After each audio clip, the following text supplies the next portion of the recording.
multi-talented kapuso artist ang atong makauban karong buntaga nga naghinam-hinam na nga mangimbitar sa umaabot na JulieVerse. Busa atong hinabuyon si kapuso artist Rayver Cruz.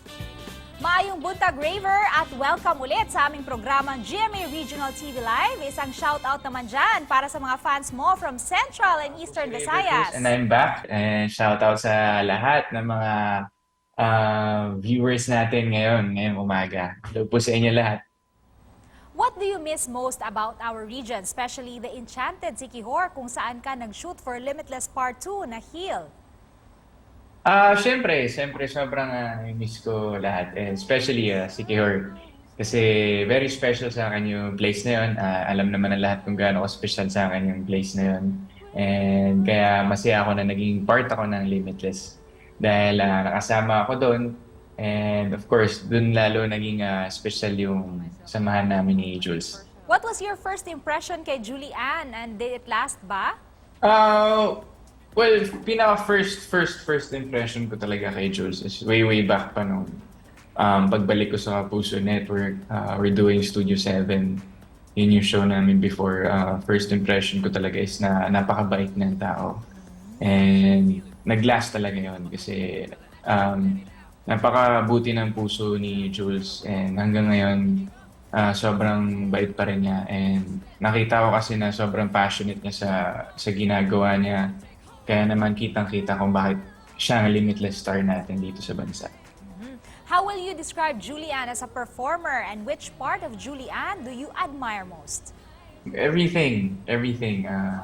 Sobrang amazing performer. Solid na, sobrang galing na artist. Kumbaga jack of all trades siya pero master of everything. Kasi for me, wala siyang weakness as an artist. We are so excited kasi magpe-perform na naman kayo ulit sa JulieVerse concert on November 26. How will you make this concert even more exciting with Julie Ann? And ano ang mga pasabog na inihanda nyo para sa amin? Mas exciting to kasi iba to sa mga ginagawa naming performance sa All Out Sundays. Well, of course, nakikita naman nila kami kami po-perform sa All Out Sundays. Pero I guarantee you guys na itong concert is pinaganda na mabuti. Ibang Rayver at Julie Ann to. Kung kinikilig kayo sa AOS, dito triple yung kilig na mararamdaman ninyo habang manonood kayo ng performances namin. And of course, to top it off, mas solid talaga siya kasi kasama namin ang Mavlin dito. Kaya mag-ready na kayo dahil lalanggamin yung mga bawat seats nyo. What can you say naman sa maraming kapuso na kinikilig sa JulieVer tandem? Kakaibang Julie and Rayver to. Lalo na ako, excited na ako.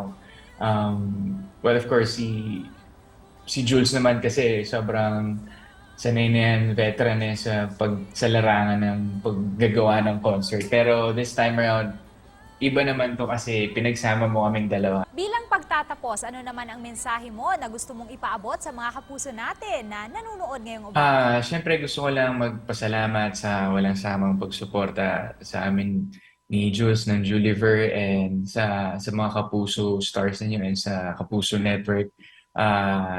Dahil sa inyo, kaya patuloy number 1 yung mga shows namin. Maraming salamat at sana magkita-kita tayo sa concert.